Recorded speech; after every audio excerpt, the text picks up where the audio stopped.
Buenas noches, estimados. Buenas noches, estimados participantes. Por favor, me confirman si me logran escuchar bien para poder mencionarles antes de iniciar con la ponencia sobre una nueva información. Me confirman en el chat de Zoom si me logran escuchar correctamente.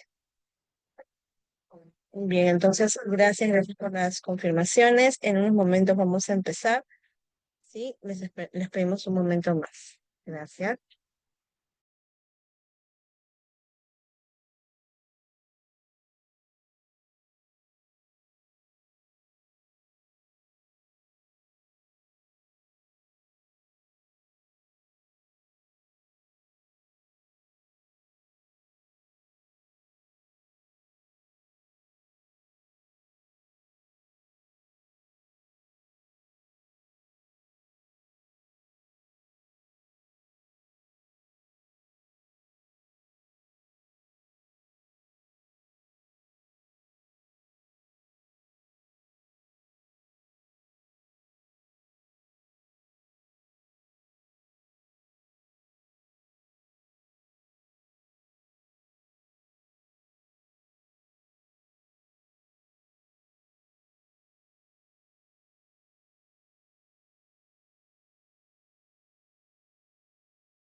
Muchas gracias por la espera.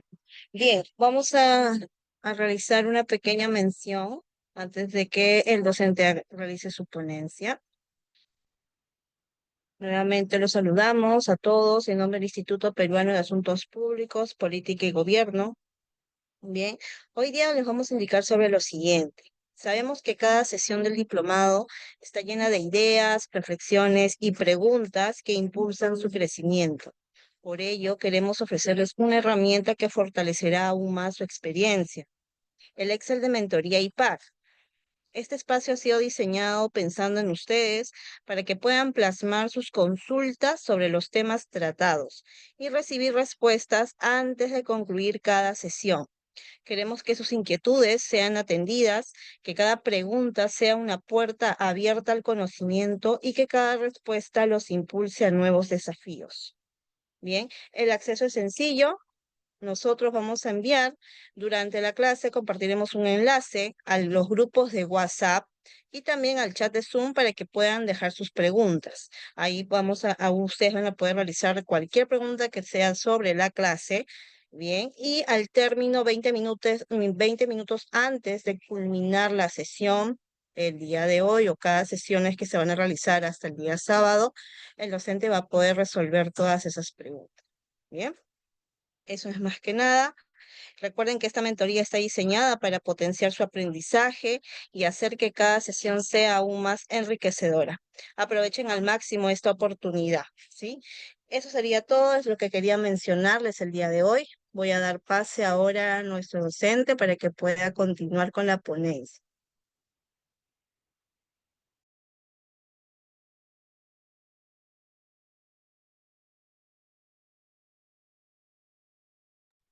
Veo en el chat de Zoom que algunos indicaron que no han podido escuchar. Si lograron escucharme, en todo caso, por favor me pueden confirmar en el chat si lograron escuchar lo que hemos indicado, ¿sí? Correcto. Sobre la pregunta de que si habrá asistencia, sí, recuerden que ayer les indicamos la asistencia el día de hoy, a partir del segundo día se envía a partir de las 9:45 de la noche. Bien, solamente una sola vez. Bien, perfecto. Denme unos minutos, vamos ya a indicar al ponente para que pueda continuar. Un momento.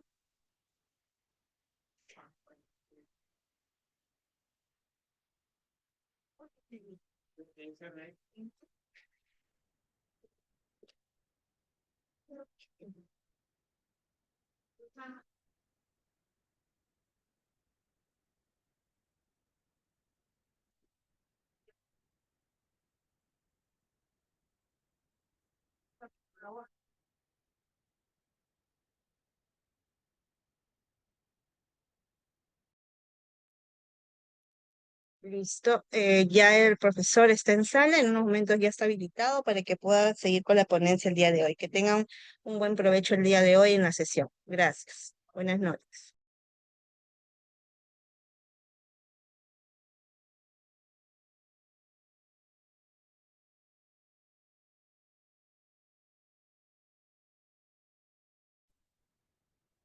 ¿Cómo están? Muy buenas noches.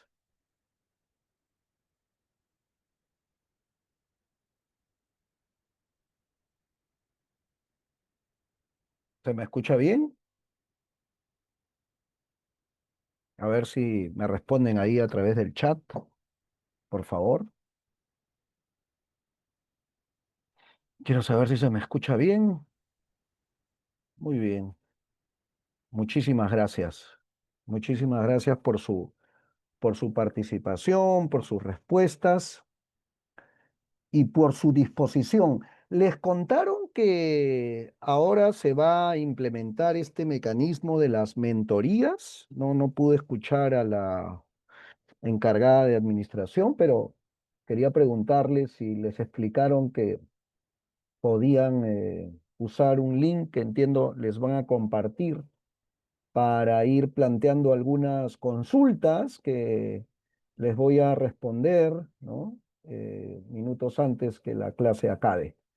Muy bien, entonces eso quiere decir que estamos todos alineados con la información que se necesita y podemos ya comenzar. Ok.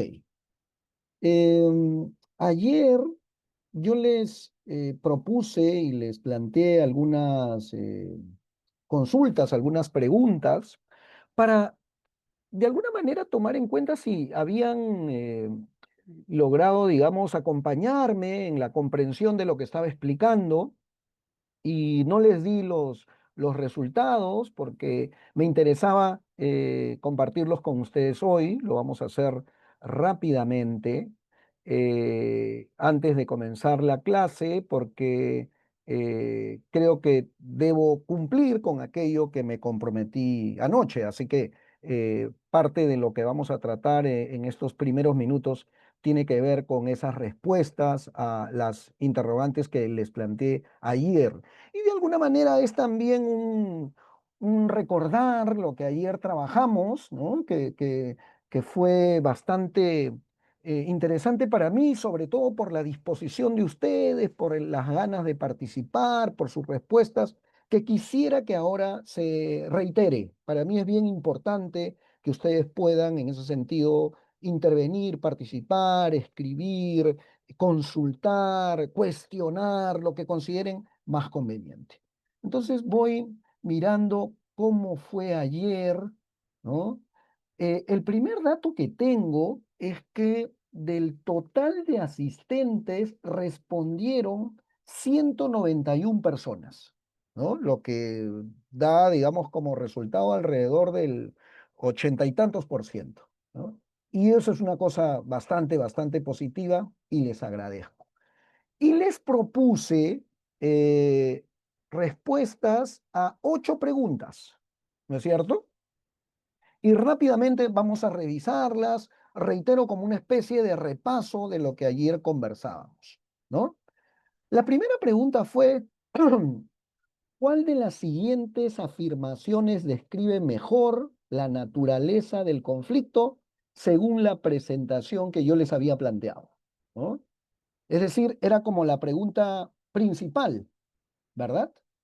Y el 92% respondió correctamente. Respondió que el conflicto es un fenómeno normal en las relaciones humanas. Y eso es lo que conversamos ayer, que el conflicto no era una cosa excepcional, que era algo que teníamos presente siempre en nuestras relaciones interpersonales, en los vínculos que había entre grupos sociales, en los vínculos que se establecían también entre países. Incluso dijimos que el conflicto estaba presente dentro de nosotros mismos, ¿no? ¿Recuerdan cómo se llamaban ese tipo de conflictos que se presentaban al interior de nosotros mismos? A ver, háganme acordar cómo decíamos que se llamaban. Habían conflictos interpersonales, habían conflictos, eh, microconflictos, habían macroconflictos, pero había un conflicto intrapersonal, correcto, Lidber, intrapersonal. Estos conflictos en los cuales me siento incómodo conmigo mismo, eso me genera una sensación de fastidio, ese fastidio puede escalar y convertirse en angustia, esa angustia puede convertirse en estrés, ese estrés puede convertirse en depresión, etcétera, etcétera. ¿Y recuerdan cuáles eran eh, las disciplinas científicas que se encargaban de tratar los conflictos intrapersonales? A ver, escríbanlos ahí. Lo dije 2 o 3 veces, así que no creo que lo hayan olvidado.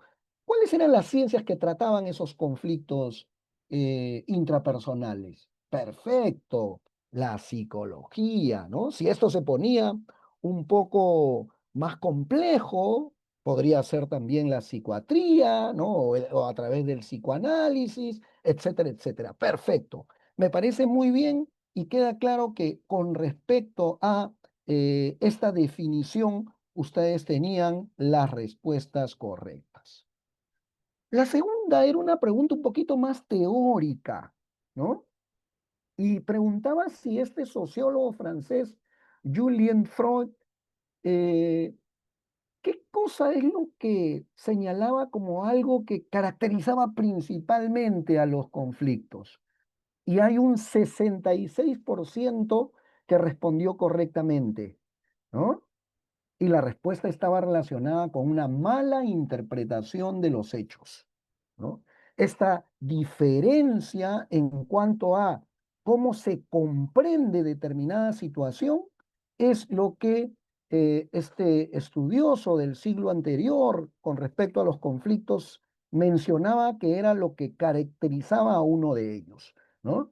Y ahí hay algunas respuestas, digamos, con respecto a temas relacionados a grupos distintos, que eran más bien elementos de definiciones de otros teóricos que habíamos visto ayer o de otras instituciones que habíamos visto ayer también usaban definiciones operativas del conflicto.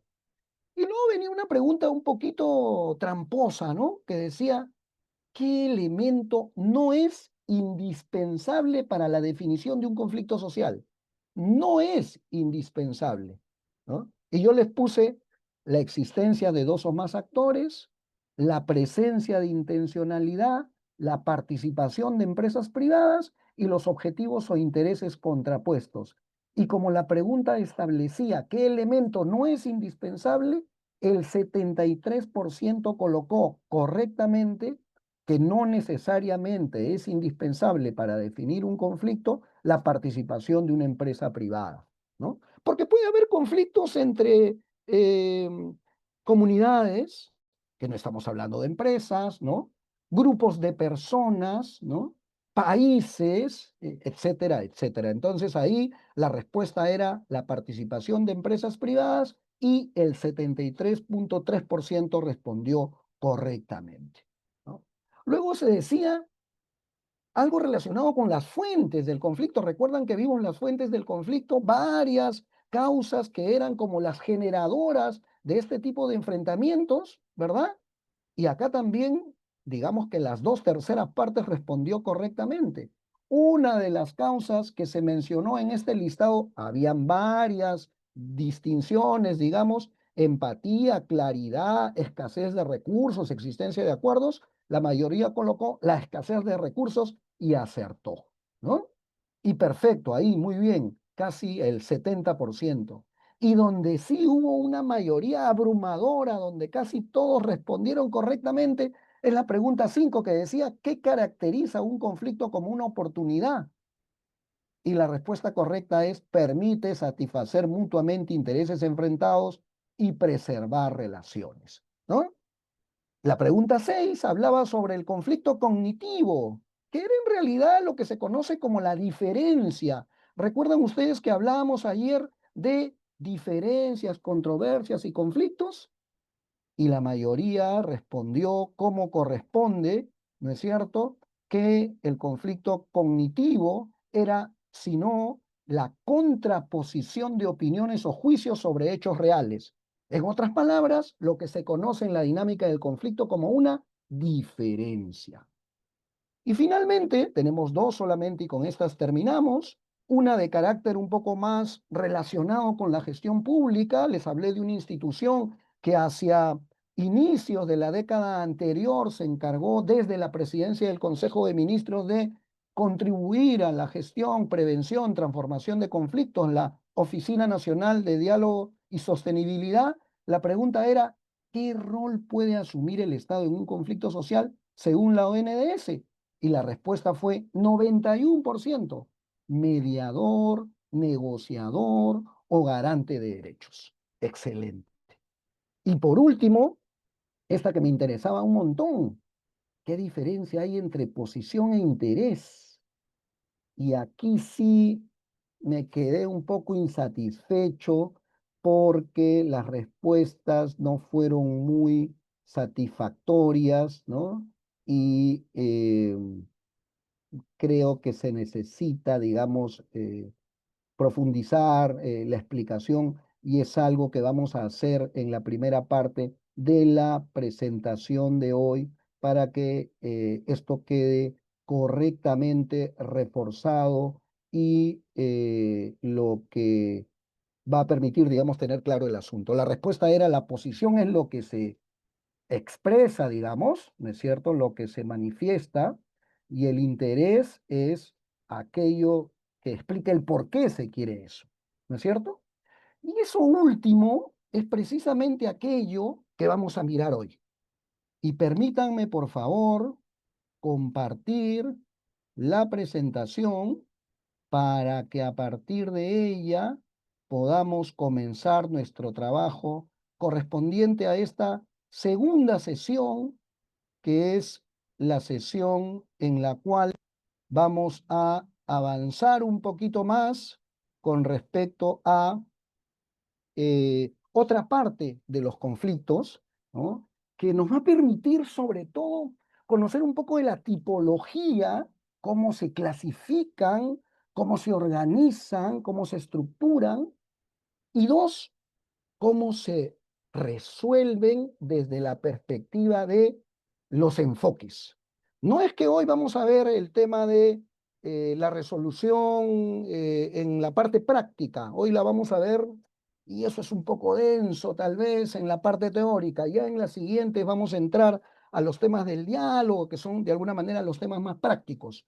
Pero de todas formas, sí me es indispensable que ustedes conozcan tanto la tipología como los enfoques, que es lo que vamos a ver en adelante. ¿Correcto?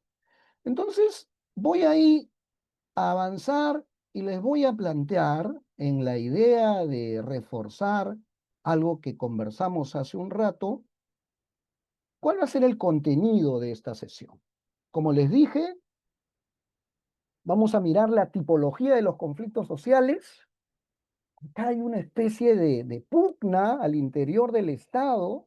Ahora es menos intensa, y les voy a explicar luego por qué, entre PCM y Defensoría del Pueblo, quienes están involucrados de alguna manera con la gestión pública van a entender esto con facilidad, pero ustedes no podrán creer que en un país como el Perú, en el cual abundan hasta el extremo de abrumarnos los conflictos, no hay una entidad que sea, digamos, el ente rector y que permita que se actúe con respecto a los conflictos de manera unívoca. Por el contrario, durante muchos años había una especie de contradicción silenciosa entre dos instituciones con respecto a los conflictos, a su tipología, a su definición, a su caracterización, a los enfoques, a la contabilización, etcétera, etcétera. Esas dos instituciones son PSM y Defensoría. Como eso no está resuelto, lo que vamos a hacer es mirar la tipología de ambas entidades, de ambas instituciones. ¿Ok? Y vamos a practicar, vamos a aplicar ahí algunas, digamos, situaciones, experiencias en las que ustedes me van a ayudar a comprender mejor aquello que estamos tratando. Lo segundo es que vamos a mirar cuántos enfoques hay para tratar los conflictos. Y les va a parecer raro, porque hay varios y se implementan en función de quienes están asumiendo las responsabilidades, en función de quien asume el rol de conducción, en función de la perspectiva principal del responsable de actuar en esas dinámicas. Y les voy a explicar cuatro de esos enfoques. El enfoque de prevención, el enfoque de gestión de conflictos, el enfoque de resolución y el enfoque de transformación de conflictos. Oiga, profesor, me dirán ustedes, pero se usa y la gente no diferencia. Es verdad, no diferencian, pero son distintos.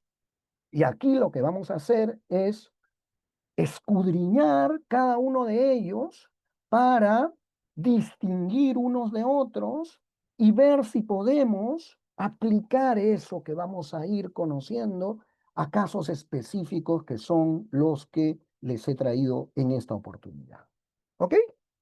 Eso es entonces lo que hoy nos va a tocar, ¿no? Básicamente esta visión o esta especie de vuelo rasante por la tipología, por los enfoques, por las estrategias, y al final vamos a tener, digamos, algunos elementos más que nos van a permitir actuar de mejor manera en la responsabilidad que nos corresponda si tenemos que atender algún conflicto de naturaleza pública o de naturaleza privada, ¿correcto?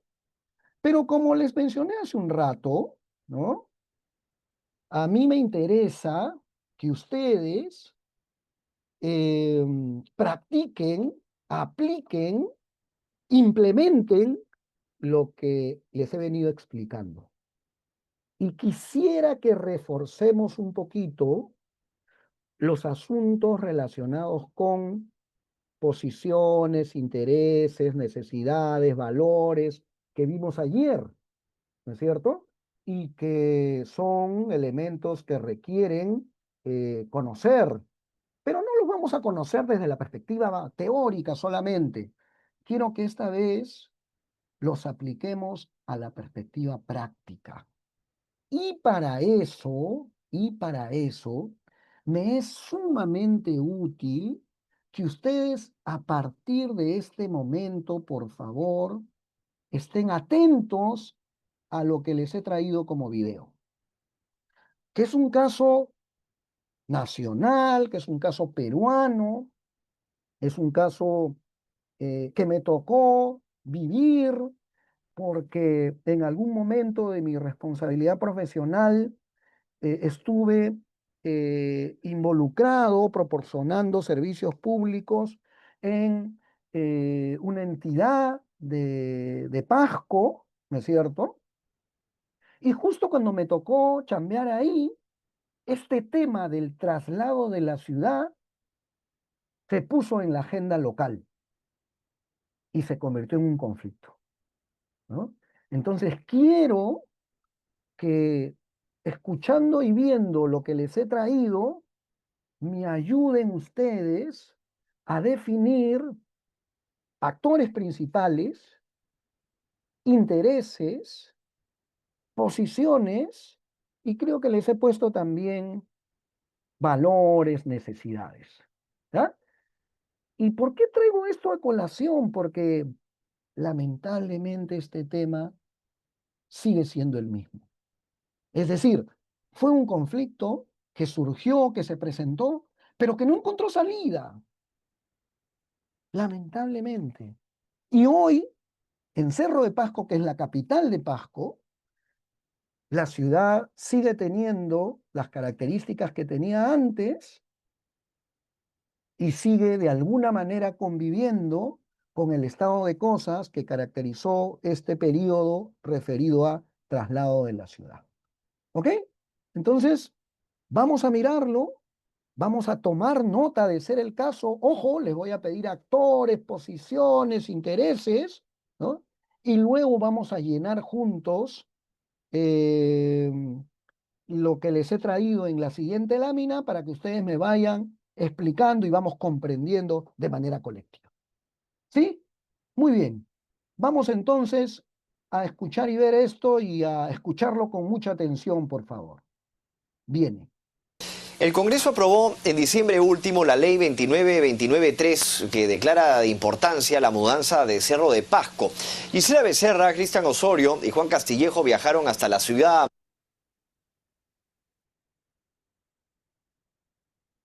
más alta del mundo para conocer las expectativas de su población, de sus autoridades y de la empresa minera que opera en medio de su capital. Veamos.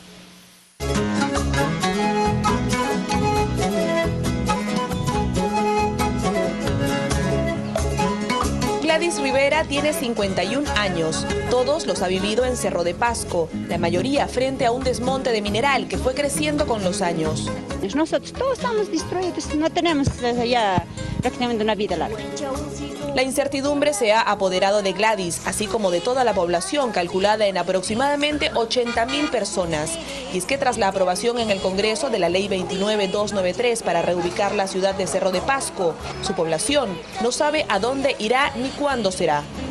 Me daría pena dejar a mi barrio, ¿no? Pero si todos nos reubican así como estamos, la escuela, la iglesia, todos, tendríamos que ir todos igual. Pero ya tenemos que tener un ambiente donde hay árboles, donde hay plantas, para sobrevivir siquiera, porque acá ya no podemos. Denominada Ciudad Real de Minas, Cerro de Pasco se caracteriza, además de su altura y su intenso frío, por ser explotada desde la colonia por diversas empresas mineras. Así, esta ciudad que no fue planificada creció desordenada ante el olvido y la indiferencia de las autoridades sobre un territorio no apto para albergar a un poblado. Hoy afronta una contaminación histórica de su aire, agua y tierra, a causa de una minería que no fue responsable. Inhabitable se convierte ya a partir de los años 1970. Ahí la explotación de Tajo Abierto se amplía, ¿no? Se expande más y comienzan allí ya a subir por los cerros, ¿no? Los habitantes, y sin ninguna responsabilidad de las empresas mineras. Una reubicación total por muchas razones y justificaciones, el tema de salud, el tema de contaminación ambiental, que justamente deteriora bastante a los vecinos que están en entorno justamente de esta explotación y de los pasivos mineros también que existe. de niños que producen. Los 3 distritos de Cerro de Pasco, Chaupimarca, Yanacancha y Simón Bolívar rodean el tajo de la compañía minera Volcan, que opera desde septiembre de 1999 y que compró a Centromin, pero no adquirió sus pasivos, constituidos por los desechos mineros convertidos en una suerte de cerros gigantes que rodean la ciudad. A simple vista parecen pintados de colores por efecto de los minerales, pero son altamente contaminantes. La ciudad peruana de Cerro de Pasco es la más alta del mundo, ya que se ubica a más de 4.300 metros sobre el nivel del mar. Sin embargo, un tajo la ha ido devorando poco a poco para continuar con la extracción de minerales. El tajo tiene casi 2 kilómetros de longitud y 400 metros de profundidad.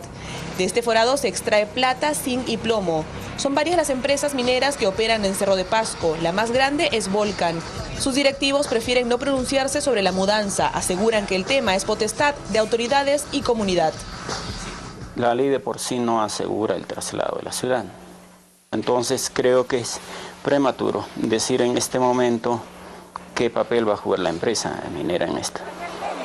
La ley establece que una comisión interinstitucional evalúe el traslado. Según el presidente de la región Pasco, costaría 1.000 millones de soles. Lo que no se sabe es cómo se financiará.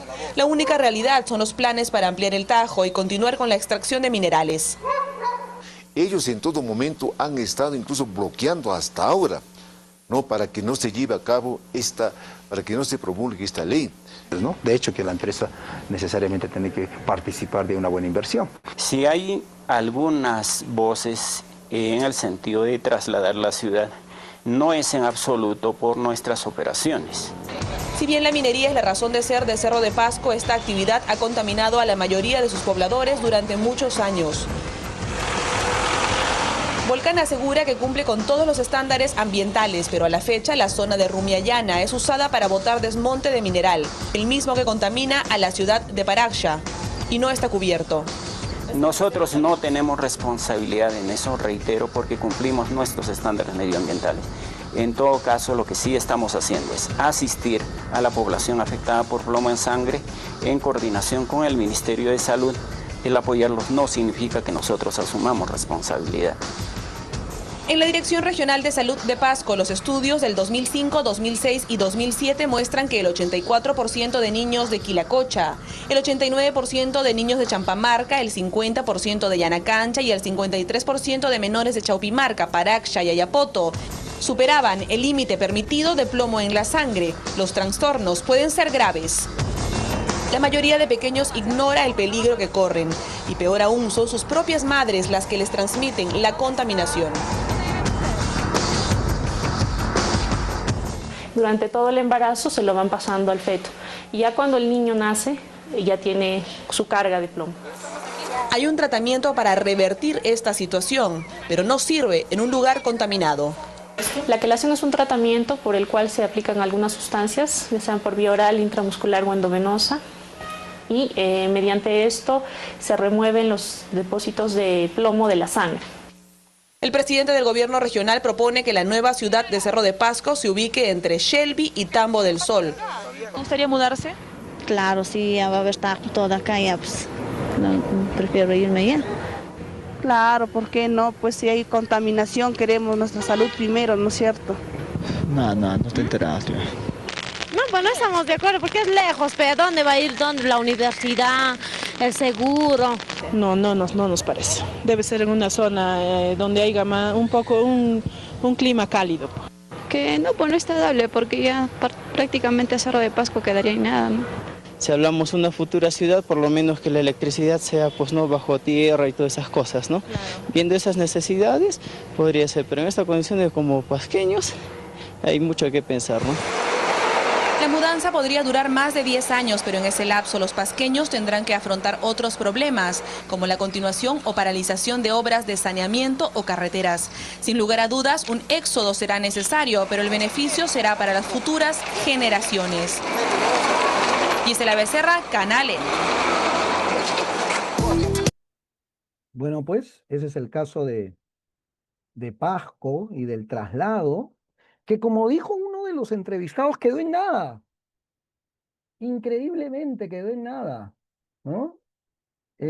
Hace algunos años que yo no viajo a Pasco, a Cerro de Pasco específicamente.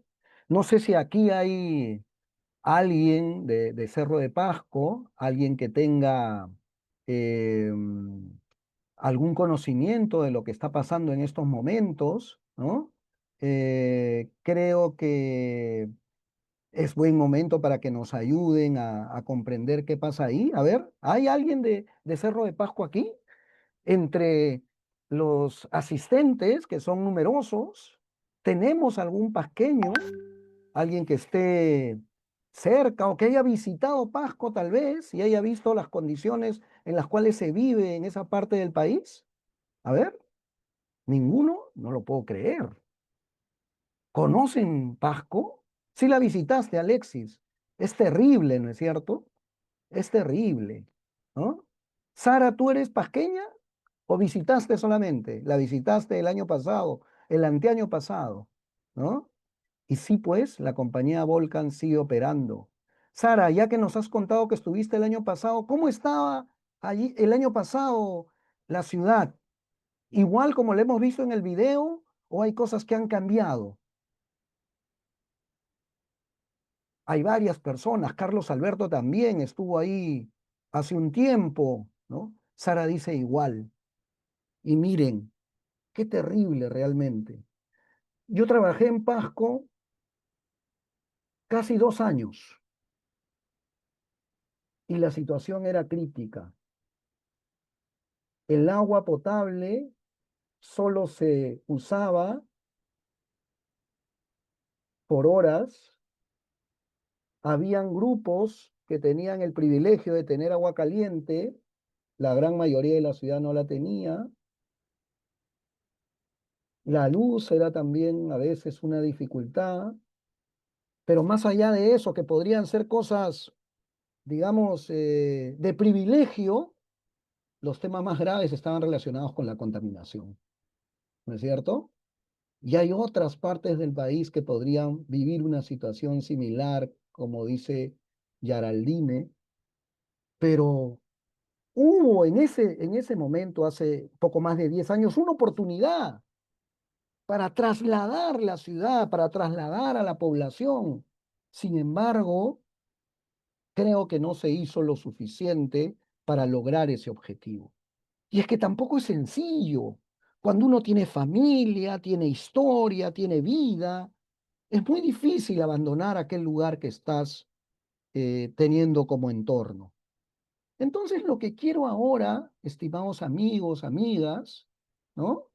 Es que me ayuden a llenar este cuadrito, a llenarlo porque nos va a servir para afianzar nuestros conocimientos a partir de una realidad que es lacerante, pero que existe, y es necesario estudiarla, evaluarla, analizarla.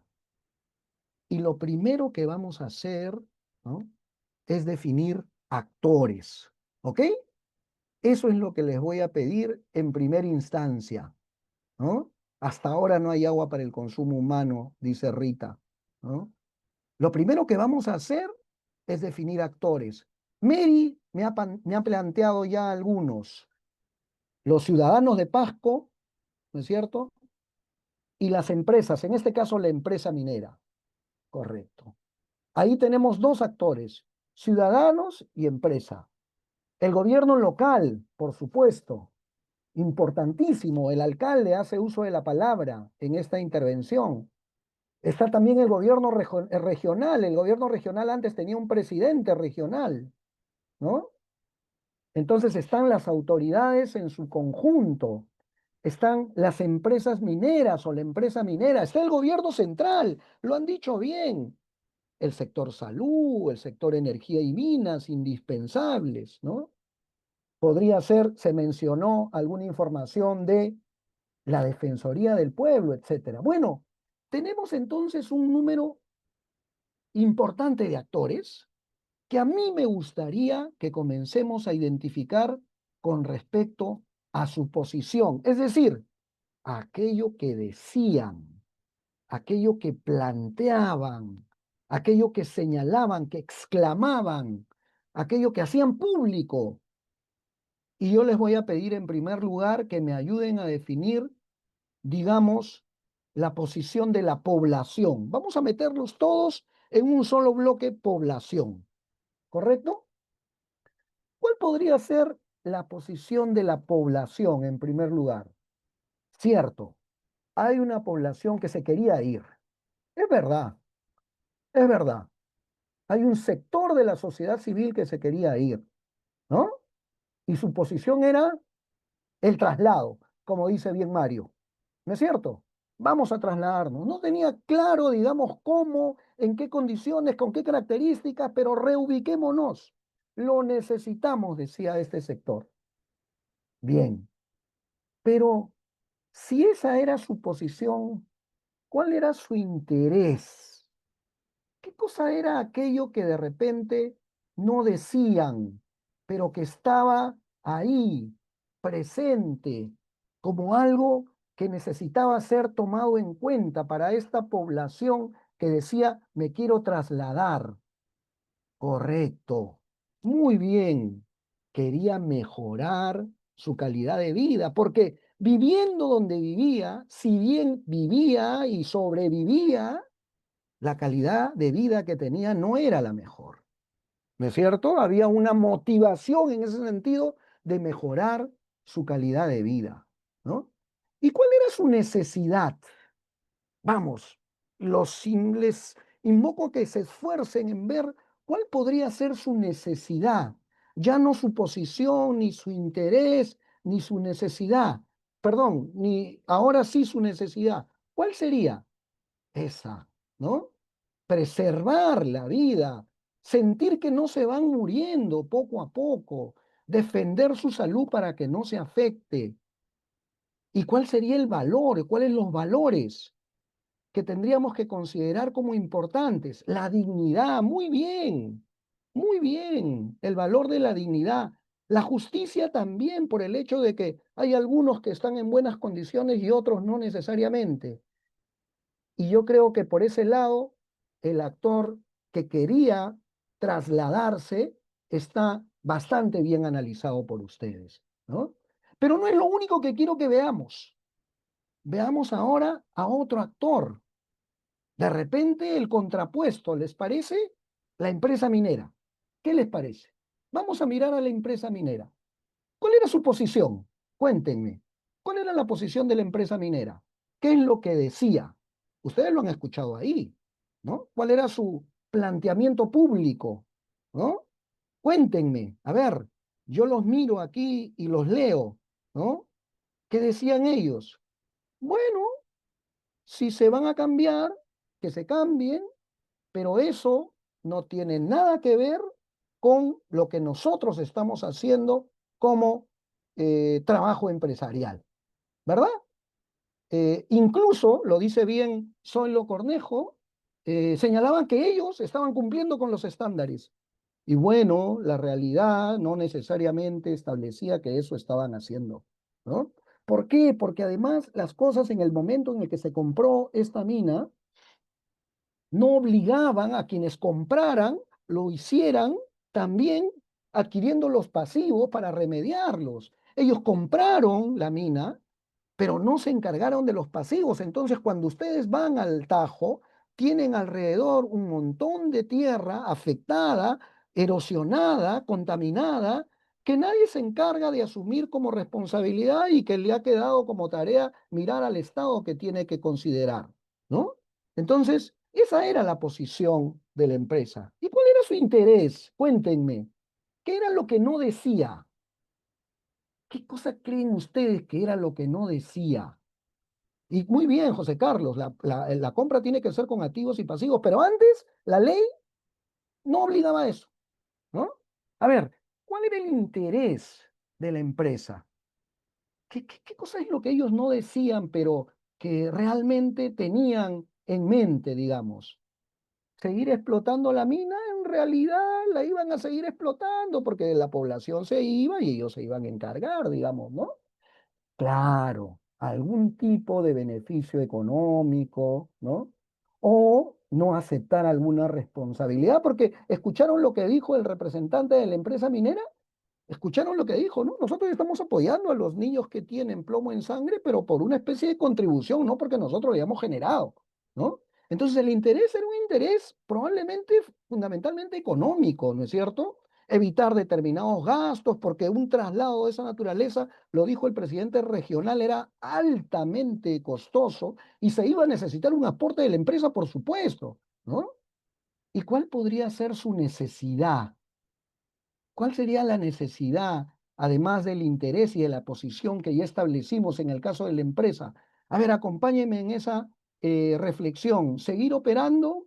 Sí, digamos, seguir operando en condiciones en las que se venía operando hasta ese momento, tener a la gente cerca para el trabajo, tener a los proveedores alrededor para no gastar demasiado, etcétera, etcétera. ¿No es cierto? Reducir gastos de traslado, excelente. ¿Y el valor? ¿Cuál sería el valor? Porque también hay valor en ese lado, ¿no es cierto? Así como hay dignidad, como hay justicia, hay un valor también, ¿no? Por supuesto, vinculado más con lo crematístico, con lo económico, ¿no? Con la posibilidad de usufructuar, de obtener beneficios, ¿no? Principalmente. Correcto. Muy bien. Los felicito por la reflexión que han hecho y ya vamos distinguiendo, ¿se dan cuenta? Actores de posición, de interés, de necesidad y de valores. Pero para terminar, me gustaría que miremos un actor más. ¿Qué les parece si miramos al actor Estado? ¿Ok? Estado en términos nacionales, en términos subnacionales y dentro de los subnacionales, el gobierno regional y el gobierno local. Vamos a mirarlo, ¿no? A ver, comencemos por el gobierno regional. ¿Cuál era su posición? ¿Traslado sí, traslado no?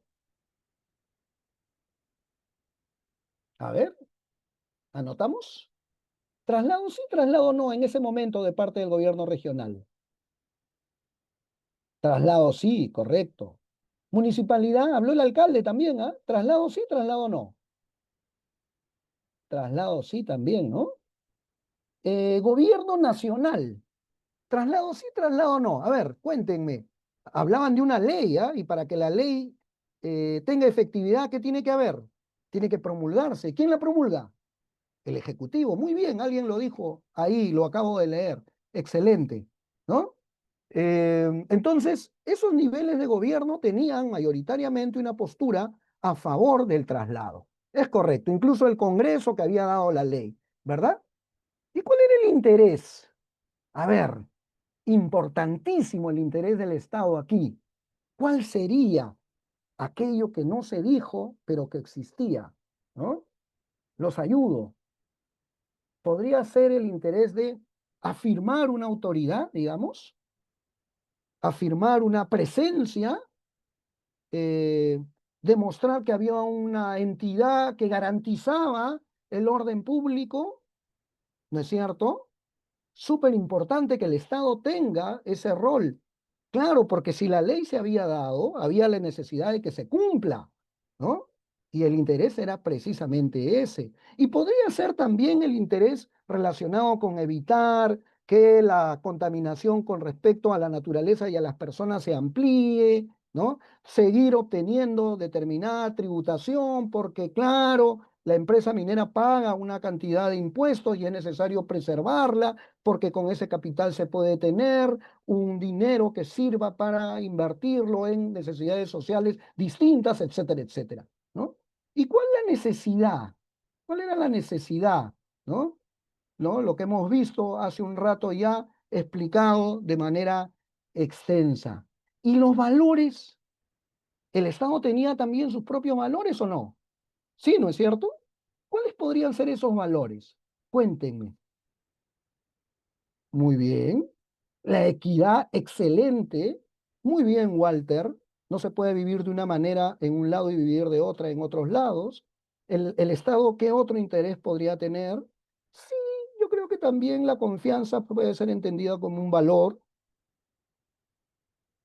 ¿Qué más? La igualdad, que ya se planteó de alguna manera como equidad, ¿no?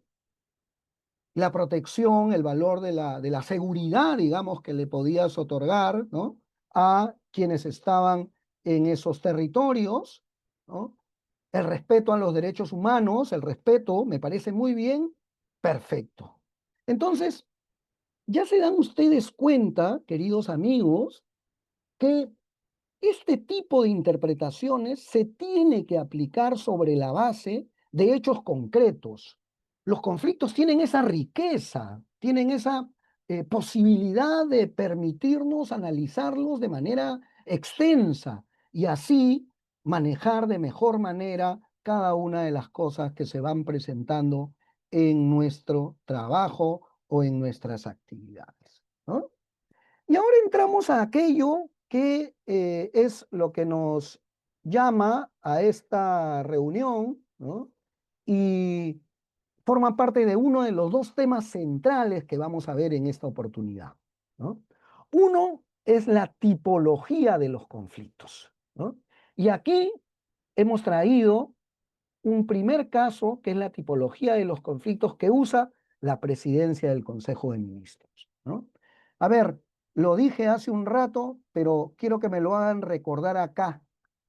¿Con quién la PCM, digamos, tiene esta especie de disputa para el manejo de conflictos cuando debería ser esto de su extrema y absoluta responsabilidad? Con la Defensoría del Pueblo. Muy bien. Aquí vamos a ver uno de los enfoques que hay sobre tipología de conflictos planteado por la presidencia del Consejo de Ministros. ¿Ok? Eso es lo que nos va a tocar ver en este momento, ¿no?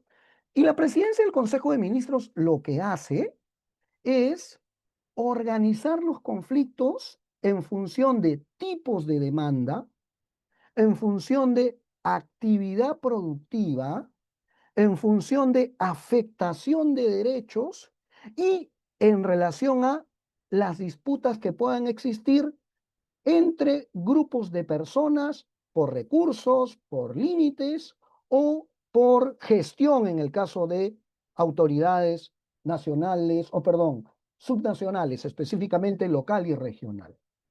Ese es el criterio que usa la presidencia del Consejo de Ministros para establecer la tipología de los conflictos, ¿no?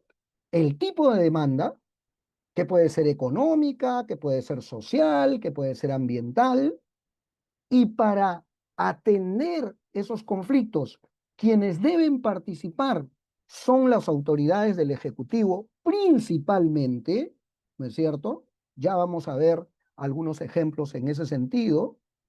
La pertenencia a una actividad productiva, ¿no?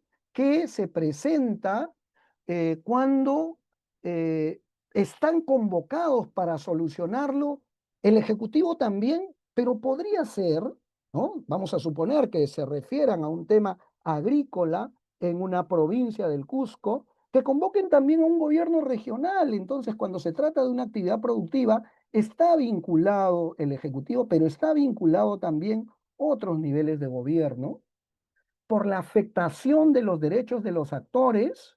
Ya hemos visto en la clase anterior varios de estos casos, ¿no?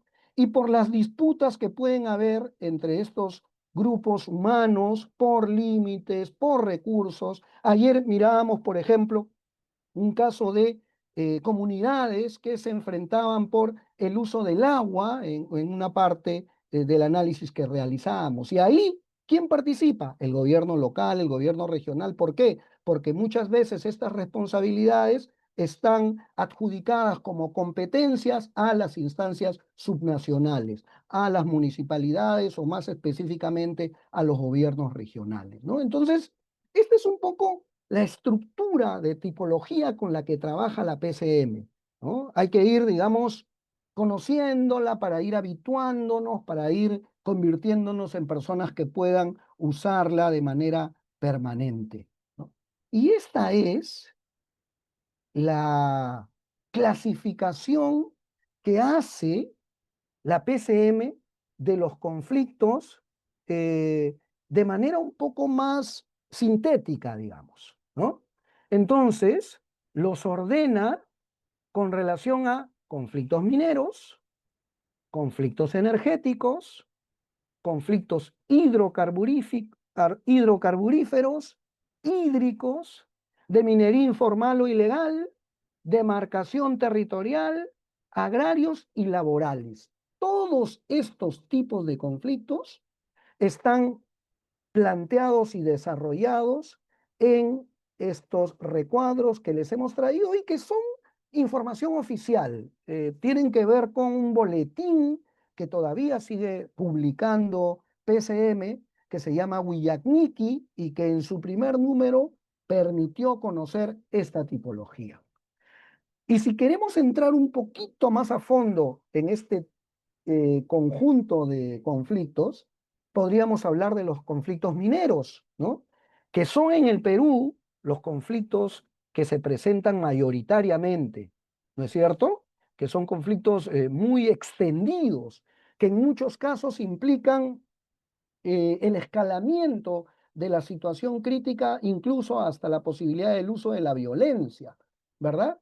Y en el caso de los conflictos relacionados con energía, ¿no? Muchas veces vinculados con el hecho de que se requiera, ¿no? Para determinada construcción el uso de el agua, por ejemplo, que establecido en una zona determinada, algunos grupos humanos aledaños no estén dispuestos a permitir que se pueda usar, ¿no? O los conflictos hidrocarburíferos que hemos tenido hace poco y que vamos a ver dentro de un rato también, problemas con actividades de petroleras o actividades gasíferas, sobre todo en la parte amazónica de nuestro país, donde se encuentra el lote 56, el lote 58. Ustedes deben recordar que permanentemente hay conflictos con poblaciones, sobre todo originarias de esas zonas, porque hubo un derrame de petróleo, porque hubo una afectación de determinadas zonas que eran zonas en las cuales vivían estas poblaciones, etc. Están también los conflictos hídricos, ayer hablamos de uno de ellos, recuerdan, justo hablábamos de temas de riego, los conflictos de minería informal e ilegal, que son los que vamos a ver ahora con un poquito más de atención, porque lamentablemente están muy presentes, los conflictos de demarcación territorial, que les va a parecer a ustedes increíble que a la fecha tengamos todavía este tipo de dificultades y haya un área de la Presidencia del Consejo de Ministros dedicada exclusivamente a resolver este tipo de dificultades, porque se presentan de manera recurrente entre provincias y entre departamentos constantemente, y a veces eso genera enfrentamientos y violencia. Y cada uno de los conflictos agrarios, forestales, ¿no? Que hemos tenido y tenemos lamentablemente en los últimos tiempos. Y por último, estos conflictos laborales que enfrentan a trabajadores y a empresas, que son también conflictos que se presentan de manera recurrente, aunque sin el número tan extendido que se puede contabilizar en el caso de los conflictos mineros, ¿no? Déjenme mirar aquí qué cosa es lo que se ha ido poniendo, ¿no? Acá hay una crítica a la Defensoría, es cierto, solo emite recomendaciones. Ahora les voy a dar mi opinión, por qué creo yo que, sin embargo, la Defensoría tuvo una presencia tan importante al extremo de haber instalado prácticamente su manera de interpretar los conflictos y eran los principalmente convocados a explicar la situación de conflictividad que se presentaba cada cierto tiempo, ¿no? Entonces, aquí está más o menos claro aquello que tenemos con los conflictos que ve la PCM. Y aquí están los otros conflictos, la otra tipología, mejor dicho, ¿no? Y ustedes seguramente van a compartir conmigo esta revisión que he hecho aquí y que quisiera que miremos igualmente, ¿no? Estos conflictos, los socioambientales. A ver, cuando ustedes escuchan de un conflicto minero, muchas veces lo que escuchan es que hubo o se presenta o se desarrolla un conflicto socioambiental, más que un conflicto minero. ¿No es cierto? Por lo menos eso pasa, digamos, en aquello que a mí me corresponde mirar, ¿no? En los medios de comunicación, en las redes, ¿no? Cuando hay conflictos de esa naturaleza, se habla sobre todo, me refiero a los mineros, de conflictos socioambientales, ¿no? En el caso de los conflictos por demarcación territorial, por ejemplo, que son los que tenemos aquí, no hay mucha diferencia. Los conflictos por demarcación territorial también son denominados de la misma manera por la PCM, ¿no? Y en el caso de los asuntos de gobierno local, regional, yo siento que hay como una tipología demasiado general, demasiado abstracta, que no ayuda a distinguir unos conflictos de otros, ¿no? Y aquí lo interesante, por ejemplo, en el caso de la Defensoría, porque han habido conflictos recurrentes en ese sentido, es haber incluido, ¿no?, los famosos conflictos electorales, ¿no?, que se presentaron de manera regular en los últimos procesos, tanto en elecciones generales como en complementarias, y que implicaban que no haya disposición a aceptar resultados y se generaban, digamos, enfrentamientos y acciones de protesta diversos, ¿no? Y ahí es donde me quiero detener, ¿no? Porque tengo la impresión, aquí voy a dar mi opinión estrictamente personal, no quiero eh, comprometer a nadie. Mi impresión es que eh, la Defensoría logró instalar su metodología y su lenguaje, en primer lugar, porque era, y aquí comparto varias de las cosas que han escrito ustedes, era una institución que tenía cierta estabilidad y cierta especialización, ¿no? Entonces, había un equipo que estaba vinculado al análisis de la conflictividad, que llevaba la contabilidad, la caracterización y que producía cantidad de información que además difundía en los medios de comunicación y se convirtieron en referentes. Yo creo que esa es una de las razones por las cuales la Defensoría logró, con respecto a los conflictos, una presencia notable, ¿no? Y además tenía una virtud. ¿Cuál era la virtud? Que en los tiempos en los que la Defensoría tenía este papel, había cierta estabilidad en esa entidad. Acuérdense ustedes que los defensores se eligen, si mal no recuerdo, por 5 años. Y muchas veces los defensores establecen una estructura de personal que van especializando y van manteniendo, ¿no? Y el otro elemento que me parece a mí explica por qué la influencia de la Defensoría en esos tiempos, estoy hablando de hace 4, 5, 8 años, es porque había de parte de los representantes de la Defensoría una mayor visibilidad y eran convocados a los medios de comunicación y exponían y explicaban y se institucionalizaban. Por eso tengo la impresión que si bien esta era y es una tarea del Estado, del Ejecutivo y especialmente de la Presidencia del Consejo de Ministros, donde está soportada el Viceministerio de Gobernanza Territorial al que pertenece la Secretaría de Gestión de Conflictos, por esas razones, por la falta de estabilidad, por el poco esfuerzo que se hizo de sistematización y por la insuficiente presencia en medios de comunicación, que la Defensoría logró este papel, este rol y esta preeminencia, ¿no? Y así es como fue adquiriendo peso, ¿no? Porque además tenía una particularidad, estaba presente, ¿no? Estaba presente como mediador en Apurímac, en Ayacucho, en Tumbes, y no solo era el posicionamiento arriba, sino también la presencia abajo que son sumamente importantes, ¿no?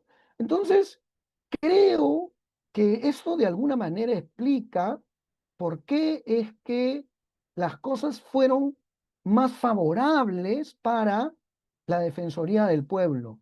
Dice bien Pedro Miguel Solano que eso fue cuando el defensor era el doctor Santisteban. Sí, yo creo que el doctor Santisteban de Noriega ayudó muchísimo en este trabajo, ¿no? Pero incluso hasta el penúltimo defensor, creo que todos hicieron el esfuerzo por continuar esa línea y se pudo de alguna manera mejorar y avanzar. Y yo tengo aquí, y permítanme enseñarles, producción, ¿no?, que la Defensoría fue generando en esos tiempos. Creo que no se puede ver aquí, ¿o sí? Miren, por ejemplo, este texto sobre diálogo, ¿no?, que la Defensoría publicó, y como es